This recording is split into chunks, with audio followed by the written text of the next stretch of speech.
खालिद खुर्शीद जब सीएम बना तो हमारी खुशी उससे दोबारा हो गई। तो ये शम्स लोन साहब भी हमारे उसी हलके के हैं।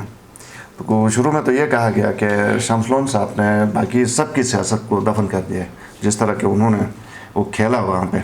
देखिए सर, अगर कोई हुकूमत होती, अगर कोई माकूल लोग होते, अगर कोई पॉलिटिशियन होते तो कायरा साहब भी शायद थे इनको चला लेते। उस दिन वो मैं लोन साहब का प्रोग्राम देख रहा था, वो कह रहा है कि मैं तो इनके साथ चलूंगा नहीं। भाई आपको चलने कौन दे देगा?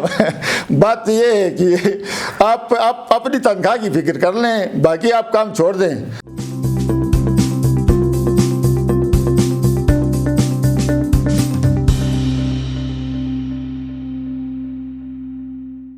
अस्सलाम वालेकुम, आप देख रहे हैं IMN में हूँ शबीर मीर।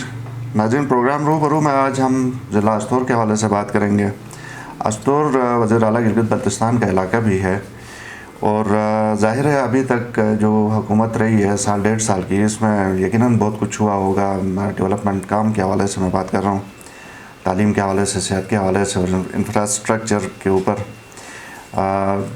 आज इसी हवाले से बात करेंगे, लेकिन बात हुकूमती किसी नुमाइंदे से नहीं करेंगे बल्कि अपोजिशन जमातों की से ही करेंगे। मेरे मेहमान वज़ीर इबादत, अस्तोर से इनका ताल्लुक़ है, पीपल्स पार्टी के सीनियर रहनुमा हैं और साबिक एडवाइज़र टू प्राइम मिनिस्टर रह चुके हैं 2009 में जो पीपल्स पार्टी की गवर्नमेंट थी। वज़ीर साहब, बहुत शुक्रिया आपकी आमद का। Thank you sir. मुझे ये बताइए कि आप तो अपोजिशन वाले हैं तो यकीनन अच्छे काम को भी ज़रूर से ज़रब देते हैं। तो अस्तोर में तो हमने सुना है कि सड़कें अच्छी बनी हैं, पीने का पानी बड़ा बेहतरीन है, हॉस्पिटल्स की हालत बेहतर हो गई है, बहुत कुछ हुआ है, तो आप क्यों नहीं मानते? बिस्मिल्लाहिर्रहमानिर्रहीम। मीर साहब, आपका शुक्रिया, आपने एक अहम इशू पे मुझे बुलाया ताकि आवाम को आगाही हासिल हो। तो बिल्कुल आपका सवाल बजा है। होना तो यही चाहिए था कि अस्तोर में अच्छी सड़कें होनी चाहिए थी, तालीम मेयारी होनी चाहिए थी, सेहत के जो है ना जो अच्छे जो है वो सहूलियात होने चाहिए थे, लेकिन बदकिस्मती से ऐसा कुछ भी नहीं है। वो ये कहते हैं ना कि एक शेर से मैं इब्तिदा करता हूँ कि मुक़द्दर में जो सख्ती थी वो मर कर भी नहीं निकली, लहद खोदी गई मेरी तो पथरेली ज़मीन निकली। तो अस्तोर का कुछ हाल इस तरह से है, कोई 1 रुपया का तरक्याती काम नहीं हो गया। 1.5 साल हो गए हैं ये लोग के जो है इक़्तिदार में आए हुए। दावे उन्होंने बहुत पहले से बहुत बालाबांग दावे किए थे, लेकिन आप सड़कों का उस तरक्की से आप अंदाज़ा ये लगाएं कि अस्तोर ईदगाह, पत्तीपोरा से ईदगाह ज़्यादा 2 किलोमीटर आप गए हों तो आपको बिल्कुल अवेयरनेस होगी कि 2 किलोमीटर जगह है, वो 2 किलोमीटर आप क्रॉस करते हुए इंसान की शक्ल पहचानी नहीं जा रही। अच्छा, मतलब मैं इधर आपको रोकूंगा वज़ीर साहब। मुझे एक तो प्राइम वज़ीर आला ने अस्तोर का दौरा किया था, हॉस्पिटल का भी दौरा किया था जी, और उस पर उन्होंने काफ़ी बातें की थी बेहतरी के हवाले से। बिल्कुल। एक तो क्या आप ये कह रहे हैं कि हॉस्पिटल का भी निज़ाम उसी तरह है और सड़कों पे और सड़क उससे बदतर है बिल्कुल मुकाबले में? बिल्कुल। यानी अस्तोर में भी काम नहीं हुआ है? पहले कुछ भी कहीं पर कोई काम नहीं हुआ है। अब सीएम के हल्के, सीएम जो घर जाता है रटू, उस सड़क के, हालांकि पीपल पार्टी के दौर में उसका टेंडर हो चुका था, आधा काम मेटल भी हुआ था, लेकिन इनको चाहिए था कम से कम वहीं ठेकेदार से वहीं काम करवा लेते, वो काम भी नहीं करवा सके। तो वो तो दूर की बात है। मैं कह रहा हूँ कि अस्तोर का चेहरा जो है हेडक्वार्टर है, पत्तीपोरा से ईदगाह तक 2 किलोमीटर आप पे जाएंगे तो आपको अंदाज़ा होगा कि किस हालत में जो है ना हमें गुजरना पड़ता है। इतना डस्ट है कि इंसान की शक्ल पहचानने में नहीं आ रही। और हॉस्पिटल की हालत ये है कि हॉस्पिटल में कोई स्पेशलिस्ट डॉक्टर या फिर कोई गायनिकोलॉजिस्ट, ये तो दूर की बात है। आपको एक वहाँ कम से कम OT में जो है ना स्टेज लगाने के लिए OT टेक्नीशियन तक नहीं है अस्तोर में, OT टेक्नीशियन तक नहीं है। ठीक है, मसाइल बहुत हैं, बात करेंगे, लेकिन आप क्या समझते हैं? मुझे तो समझ नहीं आ रही है कि जो जिस तरह आप OT या इनके स्पेशलिस्ट नहीं होने की बात कर रहे हैं, वजह क्या हो सकती है? अब चीफ मिनिस्टर वज़ीर आला उस इलाके का, वो कहने के बावजूद अगर नहीं करवा सकता है तो ये वजह क्या, आप क्या समझते हैं? मेरा ख्याल ये है कि इनकी नातजुर्बाकारी ही मेन वजह हो सकती है, वरना तो यहाँ पर रोड बनाने में जो है ना पैसा लगता है, चलें मानते हैं पैसा इनके पास नहीं था, लेकिन हॉस्पिटल को अपडेट करना ये तो सीएम के मिनट्स पे जो कहेंगे उस पर अमल दरामद होने वाली चीज़ थी। डॉक्टर ये भिजवा सकते थे। तो इसका मतलब है कि इसको अगर कोई सेक्रेटरी हेल्थ इनकी बात नहीं मानता या कोई और सेक्रेटरी इनकी बात नहीं मानता है तो इनके पास तजर्बा नहीं है, काम लेने के तरीके इनको आते नहीं हैं। इनके पास जो टीम है ये हमेशा खेल और बल्ला और गेंद की बात कर रहे हैं, तो ये शायद उस पे हैं कि शायद वो क्रिकेट की तरह किसी तरीके से कोई हादसा होकर कोई छक्का लगेगा कोई चौका लगेगा। तो अमली सियासत में छक्के चौके तो लगते ही नहीं, आपको पता है। तो इनकी नातजुर्बाकारी और ये चीज़ें काहली और सुस्ती भी है, मैं समझता हूँ, और ये डिलीवर नहीं कर पाए। 1.5 साल बड़ा अरसा होता है, ज़रूरी नहीं है कि किसी इंसान को 5 साल मिले, 1.5 साल में भी हुकूमत जा सकती है। अब देखें ना, हालात ये पैदा हो गए कि अब इससे आगे इनसे तो 1 रुपया की एक सरसाई की तवक्को नहीं की जा सकती है। सही। तो ये शम्स लोन साहब भी हमारे उसी हल्के के हैं। तो शुरू में तो ये कहा गया कि शम्स लोन साहब ने बाकी सबकी सियासत को दफन कर दिया, जिस तरह के उन्होंने वो खेला वहाँ पे। तो अभी आपको क्या लगता है कि अगर परफॉर्मेंस नहीं है तो वैसे हमारे यहाँ पे लोग काम को वोट भी तो नहीं देते हैं, इससे क्या फ़र्क पड़ता है? ये बिल्कुल आप बजा फरमा रहे हैं। देखें, वो उसका मैं कमाल शम्स इस हद तक, शम्स लोन हमारा भाई है, सियासी कारकुन है, लेकिन वो कमाल शम्स लोन का नहीं था, वो कमाल गंडापुर का था। अच्छा। आपको पता है इलेक्शन में गंडापुर ने कहा कि भाई कितने पैसे चाहिए, ये तो उसने खुला पब्लिक के गैदरिंग में ऐलान किया था और वो कर रहे थे। वो सारा कमाल जो था वो गंडापुर साहब का था। गंडापुर को भी शायद उस वक़्त अच्छा खासा उसने समेटा, जो समेटना था वो समेटा, तो वो चला गया। उसके बाद गंडापुर का हल्के में क्या इंटरेस्ट हो सकता था, या खालिद खुर्शीद के हल्के में, या शम्स लोन के हल्के में, या किसी कोई और गिलगित बल्तिस्तान के किसी और हल्के में, उसको जो टास्क मिला था उसने पूरा किया और अपने लिए भी बचाया और चला गया, और उसको कोई दिलचस्पी नहीं थी। रही बात ये जो इनके जो गंडापुर के पीछे जो टीम आ गई है, टीम के खिलाड़ी जो अपने आप को खिलाड़ी कहते हैं, कोई टाइगर कहता है, तो हमें हैरत इन पर है कि इनको जो है ना उस बातों से, तलस्मी बातों से निकलना चाहिए था, प्रैक्टिकली कुछ करना चाहिए था। प्रैक्टिकली कुछ भी नहीं कर सके। अब शम्स लोन साहब अब भी बड़े बड़े दावे करते हैं, लेकिन शम्स लोन को जो महकमा दिया गया है, जिसकी एडवाइजरी दी गई है फूड्स की, उसकी हालत आपको पता है। पिछले सबसे बड़ा स्कैंडल जो आया था वो अस्तौर ही से आया था। वहाँ पर जो आटा पकड़ा गया कि वो पीछे ले जाते हुए आटा स्मगल करते हुए लोगों को जो है ना रेत खिला रहे हैं, और खुद जो आटा जो है जो गुजारा हो रहा है वो ले जाकर बेच रहे हैं। तो ये सिर्फ बातों से अमली तौर पर काम नहीं बनता। बातों से अगर किसी का पेट भरना होता, बातों से अगर किसी को हेल्थ मिलनी होती, बातों से अगर काम करना होता, तो हम बिल्कुल इनको क्रेडिट देते, शम्स लोन को भी क्रेडिट देते, खालिद खुर्शीद को भी क्रेडिट देते। अमली तौर पर इन्होंने कुछ नहीं किया। सही। तो एक सवाल बहरहाल इस तरह का भी बनता तो है ना कि टाइम इनको बहुत कम मिला और बदकिस्मती से वफाक में हुकूमत चेंज हो गई। अब वफाक में सूरत चेंज हो तो यहाँ पर फिर हमें पता है कि गिलगित बल्तिस्तान हुकूमत के पास कुछ से इनकी नहीं रहती। देखें सर, ये तो अंडरस्टूड था ना कि वफाक की हुकूमत चेंज ना भी होती तो वफाक की हुकूमत ने आगे जून में उसका टेन्योर तो वैसे ही 1 साल रह जाता था, नेक्स्ट ईयर रहता था। तो ये जो जहाँ तक ये 1.5 सालों में नहीं कर सके तो 1 साल में उन्होंने कौन सा तीर मारना था। अगर इन्होंने कुछ करना होता तो करने वाले के लिए, जैसे इमरान खान ने कहा था 90 दिन के अंदर में जो है ना तब्दीली लाऊंगा, वो 90 दिन भी गुजर गए। इस तरह से 4 साल हो गए। 4 साल में वो बंदा कोई तब्दीली नहीं ला सका, और जिस तरह आया था उस तरह मुल्क का बेड़ा गर्क करके चला गया।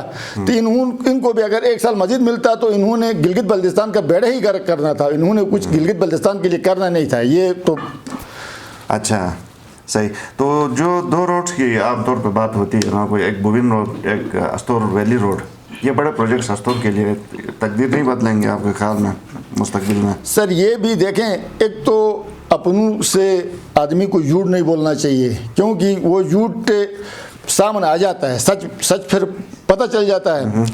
झूठे वादे नहीं करना चाहिए, धोखा नहीं देना चाहिए। ये सारा इस वक्त जो है ना वो झूठ पर मुबनी खामखा में अपने आप को धोखा दे रहे हैं। लोगों को धोखा नहीं देना। लोगों का क्या होगा, लोग कल कहेंगे ये आपने कहा था, वही बातें इनके गले में पड़ेंगी। तो रोड का अभी इन्होंने अस्टोर वैली रोड का पीडी मुकर्रर किया है, 1 महीना हो गया। अब पीडी साहब अपॉइंट होने के बाद उन्होंने कंसल्टेंट्स फर्म को के लिए इश्तहार देना है, भाई आ जाएं, इसका PC1 बनाएं। फॉर्म्स आएंगी, वो अपना बिड डालेंगी और वो कंसल्टेंसी जिसको मिलेगा उसको कंसल्टेंसी देने के बाद 6 महीना वो अपना PC1 बनाएंगे, वो सारा करके दे देंगे, ये जी आपका PC1, इस पे इतना खर्चा आएगा, ये यहाँ से बनेगा, इस पे इतने टनल बनेंगे, ये अखराजात होंगे। उसके लिए कम से कम 6 महीने चाहिए। वो 6 महीने में पीडी साहब पे कुछ बचाएंगे, कुछ जो कंसल्टेंट है फंक्शन कोई अगर इन्होंने कहीं से हत्ते चढ़ा है तो वो कंसल्टेंसी वाले कंपनी वाले लेके जाएंगे। उसके बाद उस प्रोजेक्ट ने जाना है PSDP में। अच्छा, PSDP में जाके सबमिट करेंगे तो PSDP गिलगित बल्तिस्तान का मेगा 1 या 2 प्रोजेक्ट होते हैं हर साल। अगर वो PRT में भी हुआ तो वफाकी हुकूमत इनकी होती तो होना था, अब वफाकी हुकूमत इनकी नहीं है तो इनको PRT पे उनका प्रोजेक्ट कैसे निकलेगा? ये सारा दोस्त से धोखा है। ठीक, चले इस पे ऊपर बात करता हूँ। मुझे ये फिलहाल बताइए, ये गुदई इत्तेहाद की क्या सूरत हाल है, किधर खड़ा है? ये था तो खैर वक्ती तौर पे, लेकिन आजकल भी हैं उस पर लोग तो मौजूद हैं। लोग बिल्कुल सर बिल्कुल मौजूद हैं इस वक्त, क्योंकि उस वक्त की ज़रूरत थी। गुदई इत्तेहाद थे, एक ज़रूरत के तहत एक इत्तेहाद बना था। बाकी जाकर हम पार्टीज़ के लोग हैं, मैं अपनी पार्टी में खड़ा हूँ, तो हमारी कोशिश तो ये है कि किसी तरीके से इस इत्तेहाद को समेट कर जो है ना अपनी पीपल पार्टी में शामिल किया जाए। इस सिलसिले में बातचीत हो रही है। ठीक, तो कायदीन से गुदई इत्तेहाद के कायदीन से मशावरती अमल जारी है। सही, तो गुदई इत्तेहाद तो बना था ना, लोग तो मौजूद हैं, मतलब उसमें आप भी थे। जी जी। तो वज़ीर आला साहब से कोई मुलाकात अस्टोर के इश्यूज़ के हवाले से आप लोग करते, आपकी हुई कोई कि नहीं? सर देखें, गुदई इत्तेहाद चूँकि एक गुदई के बेटे के लिए हमने इत्तेहाद किया था, तो हमने इलेक्शन लड़ा, हमारा हक बनता था जमहूरी। लेकिन खालिद खुर्शीद जीतने के बाद कम से कम अपनी ज़ात की हद तक हमें खुशी ये इस बात की हुई कि अगर हमारा गुदई इत्तेहाद का बंदा भी जीतता तो उसने CM गिलगित बल्तिस्तान नहीं बनना था, अगर पीपल पार्टी वाला भी जीतता तो उसने भी नहीं बनना था, नून लीग वाला जीतता तो वो भी नहीं बनता था। खालिद खुर्शीद जब CM बना तो हमारी खुशी उससे दोबारा हो गई। हमने कहा कि शायद अस्टोर की किस्मत अच्छी थी कि इससे हल्के से जो है ना खालिद खुर्शीद जीता और CM बना, ताकि अस्टोर के काम हो जाए, अस्टोर के मसाइल जो हैं वो हल हो जाए। अस्टोर इतना खूबसूरत इलाका है गिलगित बल्तिस्तान में सियाहत के हवाले से, वहाँ पर कोई काम होगा तो अस्टोरियों की किस्मत बदलेगी। तो हम खुश भी थे, लेकिन CM साहब ने हमें ही टारगेट किया। अच्छा, बिल्कुल, पीपल पार्टी को जिन्होंने वोट दिया तो उनको इतना ज़्यादा टारगेट नहीं किया, नून को इतना टारगेट नहीं किया। उसने उसका टोटली फोकस से गुदई इत्तेहाद पर रहा। अपना एक सिकेल 12 या 13 का कज़न है, LDC या UDC था एजुकेशन में, उसको वहाँ पर CM ऑफिस का इंचार्ज बनाया हुआ है। वो टोटली उसका फोकस ही गुदई इत्तेहाद थे। गुदई इत्तेहाद, गुदई जंगल में चीड़ कौन काटता है, वहाँ पर गुदई का ही एक DFO को अस्टोर में DFO भेजा उसने, वो वहाँ पर हमारे लोगों के ऊपर सवार है कि ये सिर्फ गुदई वाले जिन्होंने खालिद खुर्शीद को वोट नहीं दिया, गुदई इत्तेहाद को जिन्होंने वोट दिया उनको सज़ा देनी है, उनके ऊपर जुर्माने करने हैं। फिर वो एजुकेशन में इन्होंने अपने बंदे उसके कज़न के ज़रिए बंदा बैठा कर रखा हुआ, 4 साल हो गए, एक नायल सा आदमी को DD रखा हुआ है। वो कहता है कि जनाब अली आप अल्ताफ़ से पूछ लें या अली रज़ा से पूछ लें, मेरे ऊपर CM का जो है ना वो प्रेशर है, किसी मास्टर की पोस्टिंग करनी है उसके ऊपर CM का प्रेशर है। अच्छा, वो खुद ये कहता है? हाँ, वो ये DD खुद ये कहता है कि भाई उससे पूछे। अल्ताफ कहता है कि CM ने ये कहा, CM की ख्वाहिश ये है। तो बस बदकिस्मती से हम CM के मुलाकात करना या अपनी उसके आने से खुशी अपनी जगह, लेकिन हम उसके अताब के शिकार रहे हैं। ठीक है।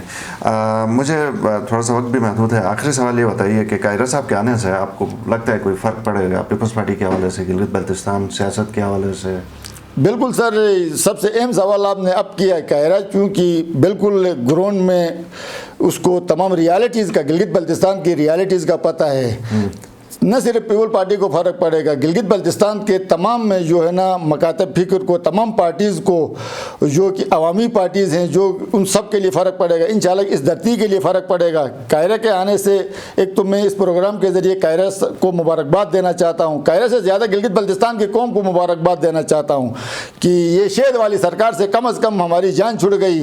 तो इंशाल्लाह कोई माकूल आदमी आए हैं तो वो इलाके के लिए कोई बेहतर करेंगे। इस हुकूमत के हवाले से कायरा साहब आप क्या समझते हैं? पीपल्स पार्टी के आप पुराने रहनुमा हैं, उनको बहुत अच्छा जानते हैं। इस हुकूमत के हवाले से उनका क्या किरदार होगा, क्या हिकमत अमली होगी आगे जाके?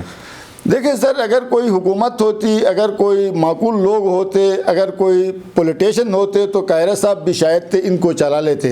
उस दिन वो मैं लोन साहब का प्रोग्राम देख रहा था, वो कह रहा है कि मैं तो इनके साथ चलूँगा नहीं। भाई आपको चलने कौन दे देगा? बात ये है कि आप अपनी तनख्वाह की फ़िक्र कर लें, बाकी आप काम छोड़ दें। तो मैं कहता हूँ इंशाल्लाह गिलगित बल्तिस्तान में भी पुराना गिलगित बल्तिस्तान में बहुत जल्द आने वाला है। अदम के हवाले से आपको यकीन है हो जाएगा? बिल्कुल हो जाएगा। बहुत शुक्रिया वज़ीर साहब, थैंक यू सर। आने के लिए। नाज़रीन, प्रोग्राम देखने के लिए शुक्रिया। इजाज़त दीजिए। अल्लाह हाफ़िज़।